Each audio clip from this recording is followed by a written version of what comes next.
polenta is a fantastic substitute for mash or rice, even pasta, but I'm going to take it a little bit further with the polenta and make crispy polenta canapés. They're super delicious. So we need to cook the polenta the classic way. I've brought some water up to the boil. I am going to season it with a pinch of salt. And I like to add milk with my polenta, so in with some milk. But that's totally optional. You could just substitute that for 100% water. So see how that's come back up to the boil? That's what we're wanting for our instant polenta. Now it's instant, it doesn't take long to cook at all. But I do suggest reining it in. So just a little bit, whisk it in so it doesn't get lumpy, and rein the rest in. And at first you'll go, whoa, that's way too much liquid for that amount of polenta. But as you continue to whisk this, you'll see that it thickens. So at this stage, you want to stay here, constantly whisk until it thickens. So give it about 2 to 3 minutes, even up to 4 minutes. See how there's these big bubbles that are popping? This is a key sign that this polenta is almost ready. And look how much it's thickened. So I'm going to just turn the heat to low and we're going to add some flavourings to it. Good couple of knobs of butter, about 100 grams of parmesan cheese, and we're just going to mix that through. And don't be afraid to add another pinch of salt here. Okay, so I'm really happy with that. We'll take the whisk out. Now it's time to cool this down because we're going to cut it into chips later on. So I'm going to pour this into a tray that's been lined with some cling film. Pour that over, fill that up all the way to the top. Looking good. This is still piping hot, so I don't want to put it in the fridge now. Leave it there for about 20 minutes, then into the fridge for a few hours to firm up. It needs to be firm because we need to cut it into bite-sized pieces for the canapé. Now I'm going to top the canapé with this gorgeous ricotta blend. I'm going to whip it up. So into a blender, I'll add some buffalo ricotta. So in it goes, along with some cream to make sure that it becomes beautiful and fluffy. Just a drizzle. And loads of parmesan. So I'll freshly grate some parmesan. If you really want to make it extra special, then you could add some truffle to this. But I'm going to keep it quite simple with the parmesan because it is quite bitey and savoury in flavour. Okay, that should do it. In that goes. Lid goes on and we'll give it a good blend.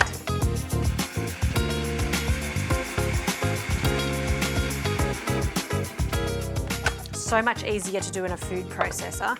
And have a look how fluffy this is. See how smooth? That's fantastic. Now you can dollop this on the canapé, but I like to place it into a piping bag. This can also go into the fridge until you're ready to use it.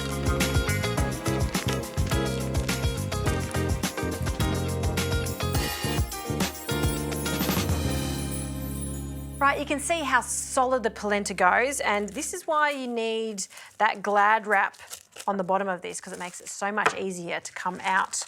Flip it over and then take that tray off. And that is our polenta ready to be fried. So I've just got a ruler here to be extra pedantic. I want to cut these into bite-sized pieces, so we'll take that first bit off. Okay, pop that to the side and we'll cut that basically the same size as my ruler. And then we're going to cut them into even pieces. So we'll cut that in half and then in half again. So we're going to add some olive oil to a pan, a good amount of oil. I'm also going to add another topping to this for a real savoury flavour. I'm using a mild Hungarian salami, and I want this to be as thin as possible because I'm going to shave it. So a few little slices of the salami, and I'm just going to roll it up and then thinly slice it, just like this. So it almost shreds this. There's going to be little pieces of the salami that's going to sit on top. It's going to be delicious.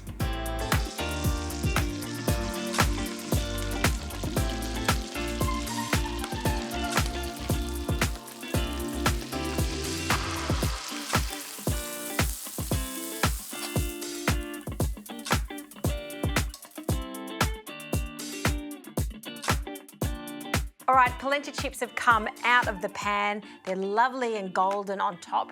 And now we can dress them. Do let them cool slightly before you add the ricotta because you don't want it to melt. And then we can just pipe this on over the top. Of course, you don't have to pipe it on if you don't like, you can just spoon it on. I just think it looks extra pretty, particularly if you're gonna make a lot of these for a party. Okay, next our salami that we've finely shredded, a small handful onto each. It's very Italian inspired canapé, this one. And some extra parmesan cheese over the top. So we'll just grate that over. Freshly cracked pepper. And because I'm really showing off now, I've got these cute micro herbs. I used to make this when I did catering and it was so popular. Of course, polenta, everyone loves polenta. The creaminess of that buffalo ricotta and the savouriness of the salami. All right, after they're dressed, they go straight onto a plate. Just place them side by side like little soldiers. Just move them over so we can squeeze one more on there. And that is a delicious, elegant canapé. That's also quite filling because we've got the polenta. And there happens to be one more just here. I'm gonna have a little taste of it. Delicious.